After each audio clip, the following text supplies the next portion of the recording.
बता दें, कनाडा में गैंगस्टर सुक्खा की हत्या खालिस्तानियों का मददगार था सुक्खा। दुने के अज्ञात हमलावरों ने गोली मारकर कनाडा में गैंगस्टर सुक्खा की हत्या कर दी है। सुक्खा दुने के ये खालिस्तानी आतंकवादी है। इसी बंदे को आज किसी ने कनाडा में निपटा दिया। ये आज का भारत है, संभल जाएं। हम कभी बर्दाश्त नहीं करेंगे इस चीज को कि भूखे नंगे पाकिस्तान के इशारों पे आज हमारी पूरी सिख कौम को बदनाम कर रहे हैं। आप कौम के ठेकेदार हैं। खैर, खालिस्तान वाले खुद अपना ही मजाक बनवा रहे हैं ये बोलकर कि ये रॉ या इंडियन एजेंसी ने हमारे लीडर को मारा है। अपना ही मजाक बनवा रहे हैं। मतलब इन लोगों को लग रहा है कि ये कोई आईएसआई समझा हुआ तुमने रॉ को, क्या जो छुप छुप के मारते हैं। अगर रॉ को किसी टेररिस्ट को मारना होता है ना, तुम्हारे मुंह पर आकर मारती, किसी से डरती नहीं है रॉ, ठीक है ना। जब एक सिख को भारतीय गवर्नमेंट ने टेररिस्ट डिक्लेयर किया था आज से 2 साल पहले, तो जस्टिन ट्रूडो ने उस वक्त उसके खिलाफ क्यों नहीं कोई एक्शन लिया? अगर वो किया होता तो आज वो निजर साहब कत्ल ना हुए होते। जस्टिन ट्रूडो जो है वो मातम कर रहे हैं रुदाली की तरह के, मर गया। तो ठीक है, तुम 23 जून से लेकर के तुम सितंबर तक कहां सो रहे? इसको किसने ठोका? ये तो कनाडा में था।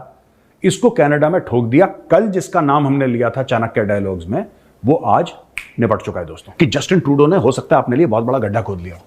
तो अगर 2 साल पहले एक आपके कंट्री का बंदा जो है उसको दूसरा कंट्री टेररिस्ट डिक्लेयर कर रहा है, तो आपको सोचना चाहिए था कि उस वक्त एक्शन लिया जाता उसके ऊपर। शेर के मुंह में हाथ डालने की कोशिश कर रहे हो, पूरा हाथ ही खत्म हो जाएगा, या ऐसा ना हो जाए कि पूरा शरीर ही खत्म हो जाए। ऐसा लगता है कि कुछ दिन हम लोगों को जस्टिन ट्रूडो को रुदाली की तरह रोते रहने देना चाहिए।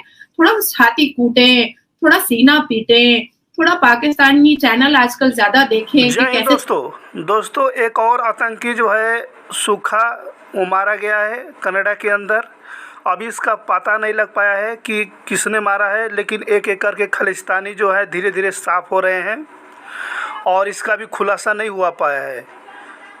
पुलिस को जब इसका सूचना मिला, उसकी जो है लाश को देख करके पूरे चारों तरफ हड़कंप मच गया कि ये तो सुक्खा है, आतंकी सुक्खा है। इसको किसने मार दिया, इस बात का भी किसी प्रकार का पता कोई भी नहीं लगा पाया। अभी वहाँ तक कि पुलिस भी नहीं पता लगा पाई है कि सुक्खा को किसने मारा है।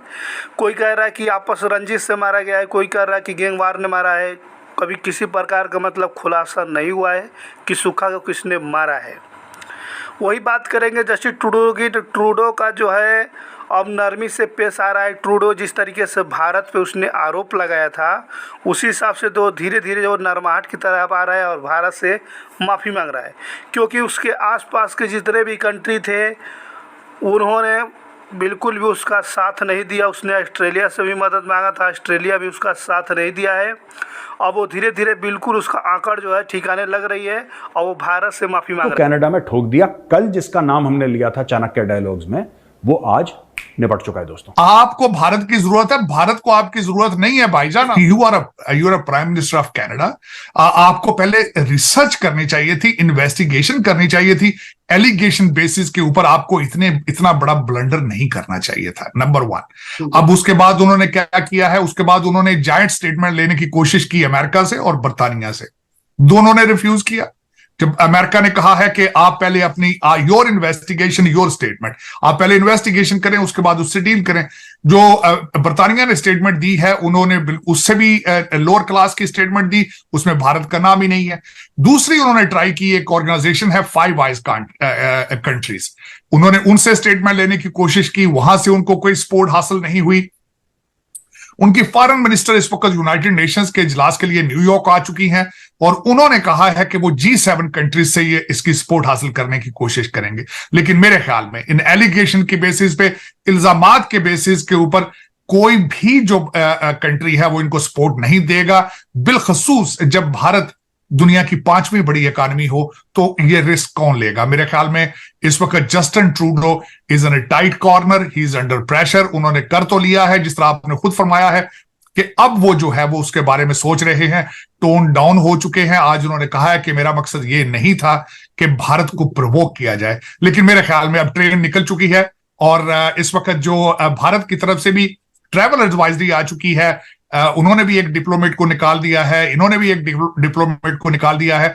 तो मेरे ख्याल में Justin Trudeau is in a deep issue और डीप प्रॉब्लम पॉलिटिकली, और खासकर जो उनके पैरिये उनके जो वो अपोजिशन के लीडर हैं फ्रेंच स्पीकिंग कंट्री से, स्टेट से, उन्होंने भी कहा है कि इनको अब इसको क्लीन हैंडेड इससे निकलना होगा, इन्वेस्टिगेट करना होगा, इतना बड़ा जो ब्लंडर किया है उसके जवाब देने पड़ेंगे। जवाब देना पड़ेगा, बिल्कुल डेफिनेटली सर। ये मतलब अभी तो इतना जदीद दौर हो चुका है और खास तौर पे इस टाइम इकोनॉमी का दौर चल रहा है। सर आपने बात की मुख्तलिफ कंट्रीज की, आपने यूएस की बात की, यूके की बात की, इवन ऑस्ट्रेलिया की तरफ से भी स्टेटमेंट आई है, वो भी जो देखने में आता है वो भारत की साइड पे है।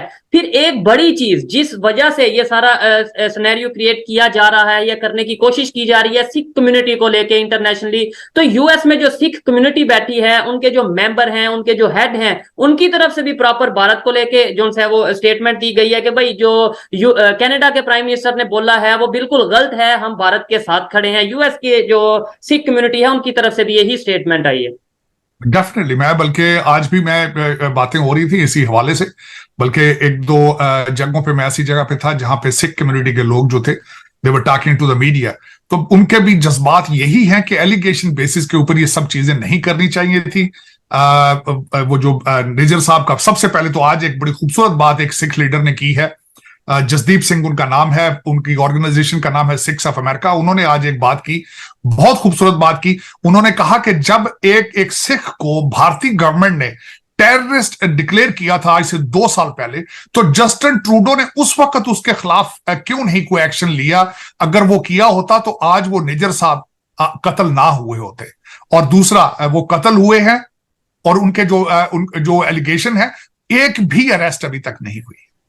और उसके अंदर मैं समझता हूं कि ये वाकई ही अगर देखा जाए तो अगर 2 साल पहले एक आपके कंट्री का बंदा जो है उसको दूसरा कंट्री टेररिस्ट डिक्लेयर कर रहा है, तो आपको सोचना चाहिए था कि उस वक्त एक्शन लिया जाता उसके ऊपर। तो आज आप उसी चीज के ऊपर अब 3 महीने के बाद, उसके मर्डर के बाद, आज आप उसके ऊपर सियासत कर रहे हैं। मेरे ख्याल में जिस तरह मैंने आपको कहा है कि he is in a deep waters now.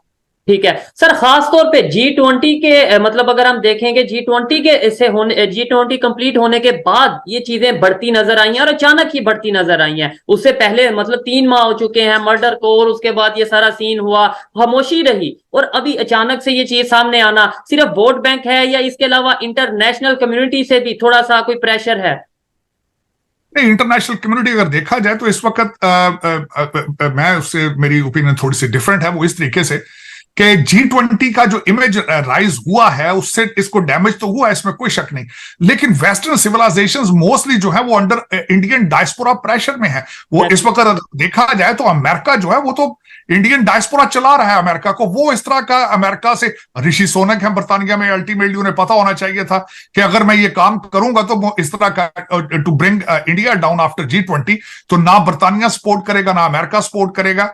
तो मेरे ख्याल में ये वो नहीं है, ये वही है कि अपनी इंटरनल इनकी पॉपुलैरिटी कम हो रही थी, इनको आगे इलेक्शन इनको नजर आ रहा था कि नहीं जीत पाएंगे, और वो जो 25 वोट जो है वो मिस्टर जसप्रीत सिंह की पार्टी के, वो पक्के करने के लिए मेरे ख्याल में जस्टिन ट्रूडो साहब ने इतना बड़ा रिस्क लिया है। वैसे भी अभी रिसेंटली उनकी डाइवोर्स हुई है, इमोशंस भी हो सकते हैं, मायूसियां भी हो सकती हैं, और उसका फिर उन्होंने यही, और फिर जब खासकर जहाज खराब हो जाए आपका किसी ऐसे फॉरेन सॉइल पर और आपको कोई घास ना डाले और आपके हालात ये हो जाए, तो फिर आप इस तरह के ब्लंडर कर सकते हैं। ऐसी कोई बड़ी बात नहीं, और मेरा ये ब्लंडर है, मैं समझता हूं कि बहुत बड़ा ब्लंडर किया है उन्होंने, और उसका रिजल्ट निकलेगा, आप देखेंगे कि he will lose the popularity in his own country. तो इसको यूएस ने भी क्रिमिनल ऑफेंस बुलाया था।